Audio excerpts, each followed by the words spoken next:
Okay, so it's time to change my PCV valve.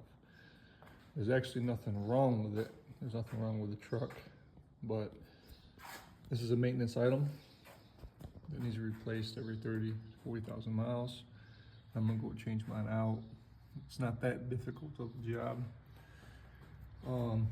We just gotta remove this foam that's over top of the valve cover to get access to the PVC valve, and this bracket has to come loose.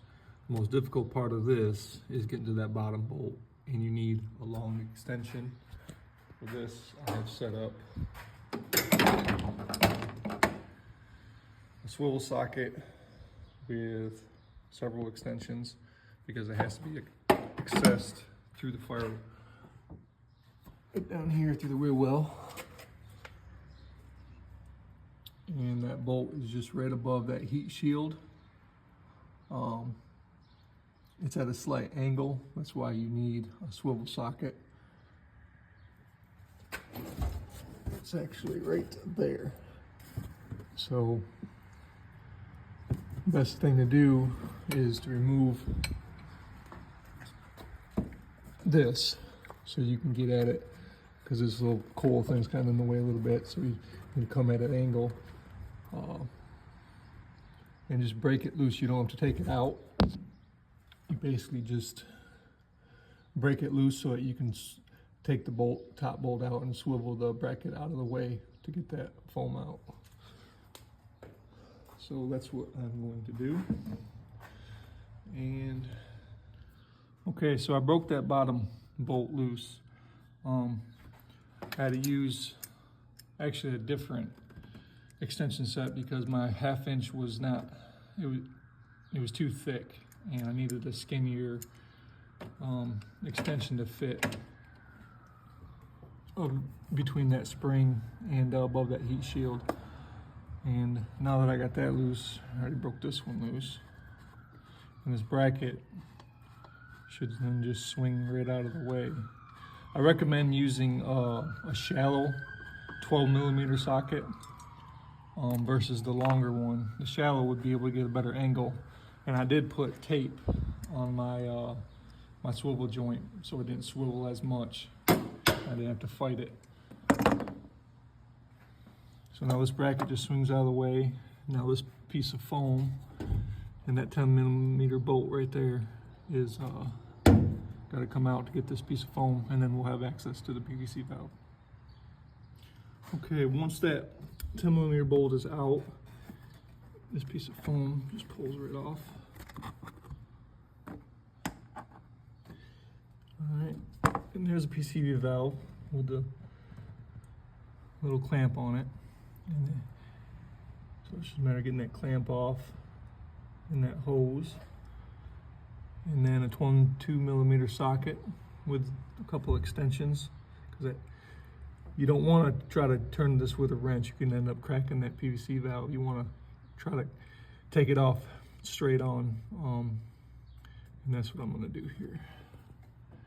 All right. Okay, see, here's the angle of attack.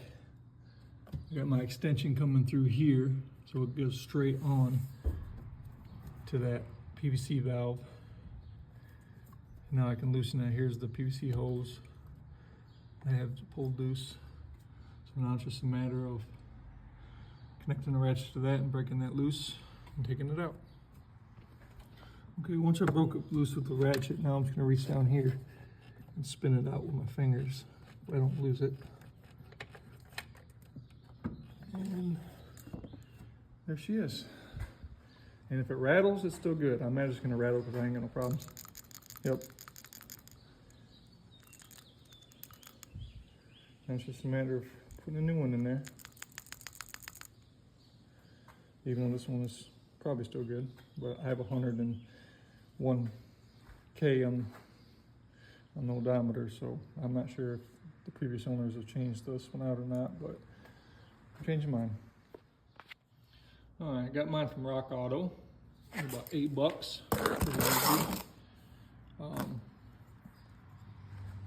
They only had a few different options. I went with this brand here. It was the most expensive one they had at $8. Same piece. It rattles a lot better. I noticed that. And then this one here.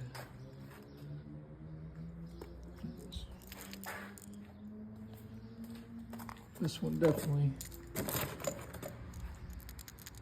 yeah, it don't rattle as much. So this is a lot more free. So let's put this baby in. Okay, I got her snugged up. The torque specs on this is just 44 inch-pounds. I think it's equivalent to like 5 or 6 foot-pounds, and my torque wrench doesn't go that low, so I just snugged it up because when I took it off, it was not that tight. So you definitely do not want to crack that plastic. So I just barely snugged it up after it. And now I have the hose back on and the clamp pushed back down and clamped in place. So now it's just a matter of putting this foam piece back on. And that is a little tricky. I know because when I did my spark plugs, getting that thing to thread in just right is not easy. You can't really do it with your fingers too well because it's down there. I got big hands, so you got to use a ratchet. But all right. So I don't lose the bolt in the process, I put a piece of tape just around there. And once I get it threaded in, I can just pull that bolt out and take that tape off and finish tightening it up. That's so I don't lose it, because it's a tight spot.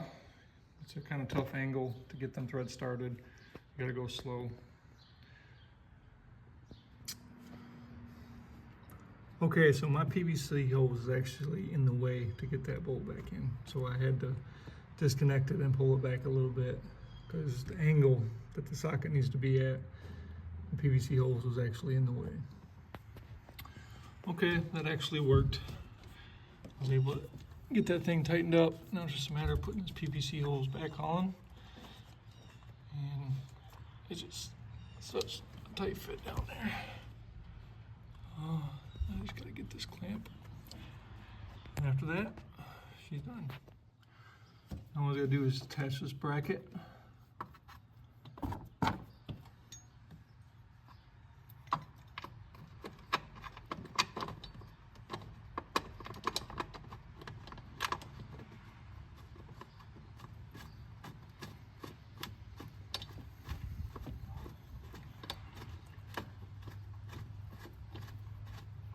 And then re-tighten up that bottom bolt on the bracket, which is not easy to get to. So I basically have all my 3/8 extensions. And I still got to put a swivel in there. And again, I put a piece of tape on there to keep it from swiveling so much. But accessing this is a little tricky. You gotta go down here through the wheel well and right through that coil to get to that bolt. And the angle is the difficulty part. I recommend having a shallow socket because this deep well socket is hard to get it on that bolt. And unfortunately I don't have one, and it's a little bit too early for anything to be open. So I'm just going with what I got. All right, and that wraps everything up. I got everything snugged down. New PVC valve in. And now me and the wife are going kayaking. It's gonna be a beautiful day. God bless.